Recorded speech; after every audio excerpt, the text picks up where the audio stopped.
There's no place on Earth like Skagway, Alaska. Before 1899, it was merely an Indian village located at the terminus of Lynn Canal and the vertex of two severe mountain passes. Today, the village of Skagway has 800 inhabitants, 2 blocks wide and about 6 blocks long, all packed with history. The Arctic Brotherhood building, totally made of driftwood. Juneau has its Red Dog, and Skagway has the Red Onion Saloon.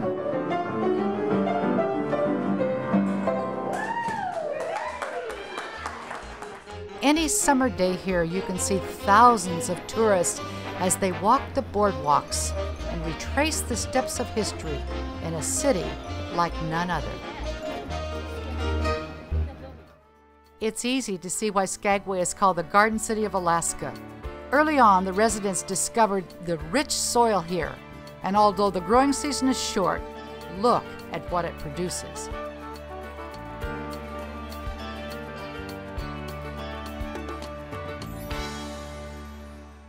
With the gold rush of 1899, Skagway was ruled for a short time by a gang of 300 thugs working out of this small building and led by Jefferson Randolph Soapy Smith.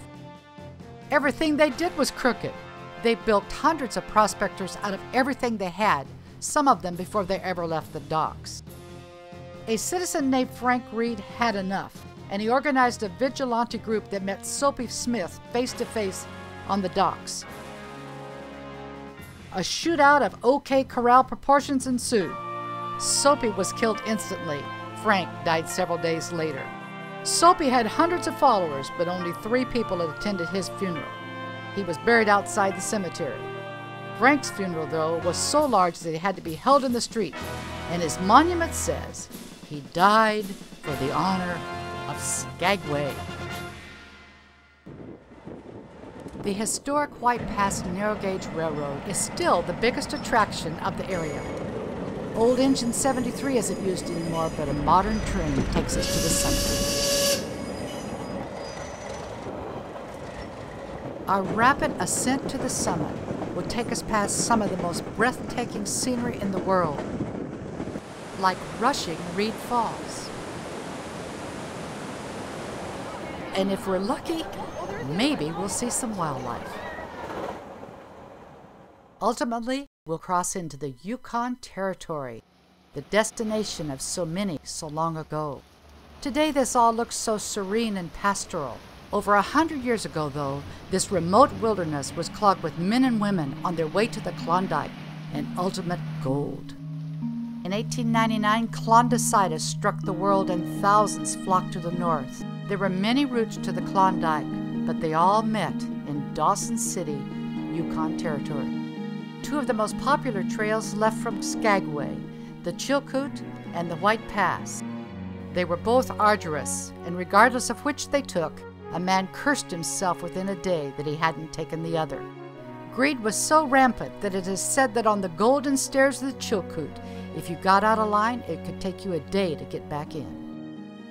Both of the trails that left from Skagway converged at Lake Bennett in the Yukon. Our present-day train ride takes us to the summit in 2 hours. In 1898, if a Klondiker avoided being bilked by Soapy's gang and actually got away from Skagway, he had nearly 50 miles to travel by foot, either over the White Pass, our train route, or the Chilkoot Trail just to reach the shores of Lake Bennett. When the Mounties realized that thousands of ignorant fortune seekers would freeze and die from the brutal Arctic elements, they mandated that each Klondike pack a minimum of 2,000 pounds of supplies with him. This meant that each miner was forced to make approximately 50 trips from Skagway to Lake Bennett, each time carrying roughly 50 pounds.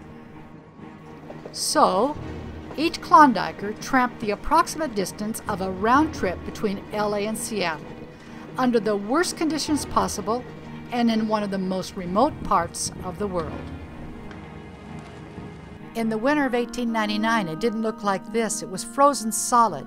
And in the springtime, the largest peacetime flotilla of boats in the history of the world headed 500 more dangerous miles to Dawson City. There, they discovered most of the gold was staked. Regardless, their year-long trek was over and the journey indeed became the destination. The media quickly discovered the torture of the trails. Why bother to attempt such a trip? They set up shop and fabricated the news from a base camp near Skagway. This turn-of-the-century CNN became known as Liarsville.